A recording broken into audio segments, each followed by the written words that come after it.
Bismillahirrahmanirrahim. Assalamualaikum warahmatullahi wabarakatuh.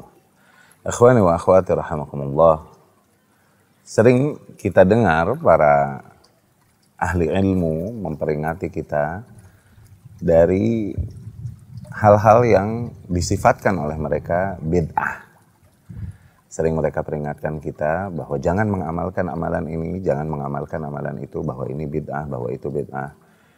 Dan seringkali juga timbul di dalam benak kita pertanyaan, apakah segala sesuatu yang tidak ada contohnya dari Rasul Shallallahu Alaihi Wasallam maka harus kita hukumkan bid'ah, dan selalukah yang namanya bid'ah demikian terlarang dan sesat?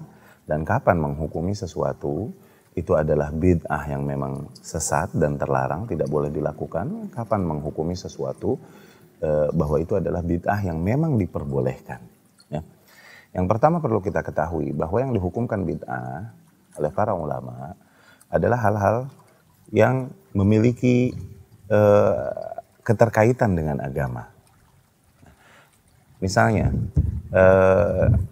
dari sisi bentuk-bentuk ritual, ibadah dan lain-lain, atau bentuk-bentuk keyakinan, akidah dan lain-lain yang tidak ada contohnya dari Rasulullah Shallallahu Alaihi Wasallam, hal-hal demikianlah yang seringkali dihukumi oleh para ulama dengan hukum bid'ah.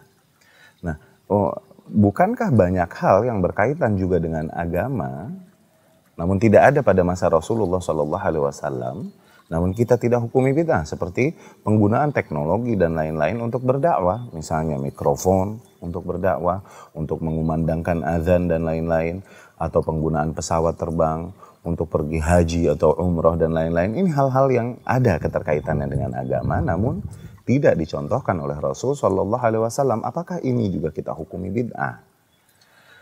Maka coba kita fahami hal ini dengan kaidah yang indah yang diberikan yang pernah disampaikan oleh Syekh Said Ruslan hafizahullah, tentunya dari kitab-kitab para ulama salaf rahimahumullah. Dihimpunnya hal ini seperti kitab Al-Imam Asy-Syatibi rahimahullah yang berjudul Al-I'tisam dan lain-lain. Ada 3 sifat yang kita harus nilai pada suatu hal sehingga kita dapat menghukumi apakah hal itu bid'ah atau tidak. Yang pertama adalah apakah Rasulullah Shallallahu Alaihi Wasallam mampu melakukannya. Yang kedua, setelah itu, adakah kondisi atau situasi pada masa Rasulullah Shallallahu Alaihi Wasallam yang mendorong dia untuk melakukan hal tersebut. Yang ketiga, setelah itu semua, adakah riwayat dari Rasulullah Shallallahu Alaihi Wasallam yang menegaskan dengan sahih bahwasanya Rasul Shallallahu Alaihi Wasallam melakukan hal itu sedemikian rupa. Coba kita fahami kaidah ini. Hukumkan suatu hal yang kita hukumi bid'ah.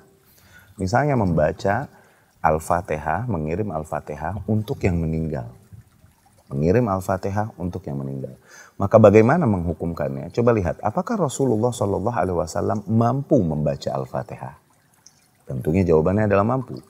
Yang kedua, adakah situasi atau kondisi yang menuntut Rasul Shallallahu Alaihi Wasallam untuk mengirimkan Al-Fatihah kepada individu-individu tertentu? Tentunya ada. Para sahabat yang mati berjuang membela Rasul Shallallahu Alaihi Wasallam dan sahabatnya, sepantasnya lah Rasul Shallallahu Alaihi Wasallam mengirimkan Al-Fatihah kepada mereka sebagai bentuk pemuliaan Rasul kepada mereka. Setelah itu semua, adakah asar? Ini yang syarat ketiga. Adakah riwayat yang sahih bahwa Rasulullah Shallallahu Alaihi Wasallam mengirimkan Al-Fatihah kepada mereka? Maka jawabannya adalah tidak. Sungguh tidak ada Rasul Shallallahu Alaihi Wasallam melakukan hal tersebut. Maka kita hukumi hal tersebut, ibadah tersebut sama dengan bid'ah. Demikian pula membacakan Yasin untuk yang telah meninggal pada hari-hari tertentu, hari ke-7, hari ke-40 setelah meninggalnya seseorang. Bagaimana kita menghukumi hal ini? Kembali dengan kaidah tadi. Yang pertama, apakah Rasulullah Shallallahu Alaihi Wasallam mampu membacakan Yasin? Tentunya ya. Rasul mampu membaca surat Yasin. Yang kedua, apakah ada orang-orang yang pantas Rasul yasinin? Yang pantas Rasul bacakan atasnya surat Yasin setelah mereka meninggal? Tentunya ya, para sahabat ridwanullah alaihim ajma'in yang mati membela agama ini, membela Rasul Shallallahu Alaihi Wasallam dan dakwahnya. Setelah itu semua, adakah riwayat sahih yang mengatakan bahwa Rasul membacakan Yasin untuk mereka? Maka jawabannya tidak ada sama sekali.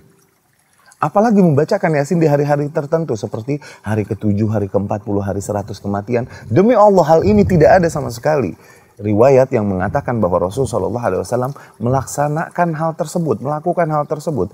Maka kita hukumkan hal tersebut bid'ah. Namun ada beberapa kasus yang dimana kita hukumkan hal itu tidaklah menjadi bid'ah yang kita larang, dalam artian bid'ah dari sisi bahasa, hal yang baru. Ya. Namun diperbolehkan, dikarenakan tidak melanggar kaidah-kaidah dan ketetapan-ketetapan agama. Contohnya, kita bicarakan tentang misalnya mikrofon yang digunakan untuk azan, mengumandangkan azan. Terapkan tadi 3 syarat tadi. Yang pertama, apakah Rasulullah SAW dan para sahabatnya mampu membuat mikrofon? Maka jawabannya adalah tidak, karena keterbatasan teknologi yang ada pada saat itu. Maka penggunaan hal tersebut tidaklah kita hukumkan bid'ah. Karena apa? Itu bukan hal yang kita bahas. Yang kita sedang bahas dan kita hukumkan bid'ah adalah hal-hal yang toh Rasul dan para sahabat mampu lakukan. Namun setelah itu semua mereka tak melakukannya. Tidak melakukan sedemikian rupa sebagaimana yang dilakukan oleh kaum muslimin sekarang yang mengaku mengikuti sunnah Rasul Shallallahu Alaihi Wasallam. Begitupun pesawat terbang yang kita gunakan untuk perjalanan umroh atau haji. Apakah itu menjadi bid'ah? Apabila kita mau murni mengikuti Rasul dan para sahabat, bukankah kita harusnya menaiki onta ke Mekah untuk menjalankan umroh kita atau haji kita? Maka hukumkan dengan kaidah tadi. Apakah Rasulullah SAW mampu membuat pesawat terbang? Apakah para sahabat mampu membuat pesawat terbang sedemikian rupa? Tentunya jawabannya adalah tidak. Maka ini bukanlah hal yang kita sedang bahas. Ini di luar pembahasan kita. Hal-hal tersebut, teknologi kemajuan zaman diperbolehkan oleh Allah Subhanahu wa Ta'ala di dalam syariatnya demi apabila selama hal tersebut tidak melanggar kaidah-kaidah dan ketetapan-ketetapan yang ada. Tidak terjadi di dalamnya penipuan, tidak terjadi di dalamnya kezaliman, tidak terjadi di dalamnya madarat dan lain-lain. Yang ada malah mempermudah usaha manusia dalam melakukan kegiatan-kegiatannya, maka hal tersebut diperbolehkan. Kemudian ada beberapa jenis amalan yang kedua yang apabila Rasul SAW melakukannya pun Rasul mampu melakukannya, namun Rasul tidak lakukan. Namun kita pada zaman sekarang melakukannya dan tidak juga kita hukumi bid'ah. Contohnya, Rasulullah SAW berkata kepada Ummul Mukminin Aisyah radhiyallahu anha, "Laula hadzanu qaumiki bi kufr la haddamtul Ka'bah wa banaituha ala qawaid Ibrahim." Kalau bukan karena kaummu baru saja kafir kemarin, yakni belum lama mereka berada di Islam, belum terlalu kuat akidah mereka, niscaya aku akan hancurkan Ka'bah dan aku kembali bangun sesuai dengan pondasinya Nabi Ibrahim alaihissalam. Di mana Nabi Ibrahim alaihissalam membuat Ka'bah itu jauh lebih besar bentuknya daripada Ka'bah yang ada pada zaman Rasul. Dikarenakan pada saat itu Ka'bah hancur dan dibangun kembali oleh kaum Quraisy, namun kekurangan dana akhirnya mereka membangunnya lebih kecil daripada pondasi yang dibuat oleh Nabi Ibrahim alaihissalam.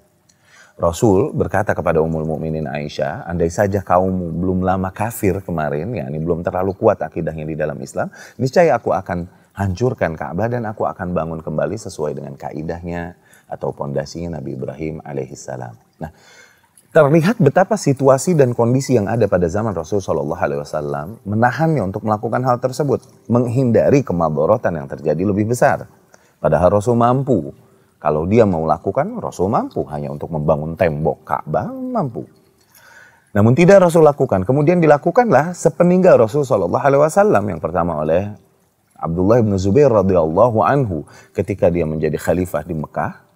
Ya, menjadi khalifah dan dia akhirnya memutuskan untuk menghancurkan Ka'bah dan membangun kembali. Sesuai dengan pondasi Nabi Ibrahim alaihissalam. Meneruskan apa yang Rasul SAW niatkan di masa hidupnya. Terlihat dalam hal ini bahwa Rasul mampu melakukannya, namun dia tidak melakukannya. Namun apabila dilakukan di masa setelahnya, maka tidak juga jadi bid'ah. Dikarenakan apa? Dikarenakan situasi dan kondisi yang ada pada zaman Rasul belum tepat untuk melakukannya. Dan hal tersebut lebih tepat dilakukan di masa-masa setelahnya ketika akidah pada umat telah menancap kuat.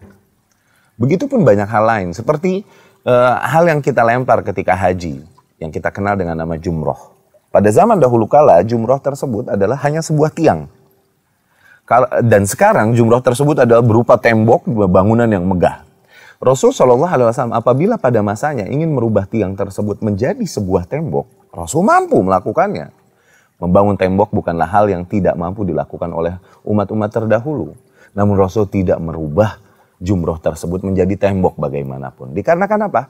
Syarat yang kedua tadi, situasi dan kondisi pada masa Rasul Shallallahu Alaihi Wasallam belum menuntut Rasul dan para sahabat untuk melakukan hal tersebut. Jumlah kaum muslimin masih sedikit sehingga satu tiang itu sudah cukup sebagai sasaran lemparan jumroh. Terbayangkah apabila kita paksakan satu tiang ini tetap kita gunakan untuk jumlah kaum muslimin yang ada dan melaksanakan haji di tahun ini? Apa yang terjadi? Maka madharat yang lebih besar akan terjadi. Maka pada saat itu tidaklah kita hukumi bid'ah ketika para penguasa yang ada merubah tiang yang dilempar untuk jumroh ini menjadi tembok yang besar sebagaimana yang kita lihat pada masa ini. Semoga kaidah-kaidah yang kami sampaikan ini dapat membuat atau dapat membantu kita memahami agama ini dengan baik. Aku qouli hadza wa astaghfirullah li wa lakum. Akhirul kalam. Assalamualaikum warahmatullahi wabarakatuh.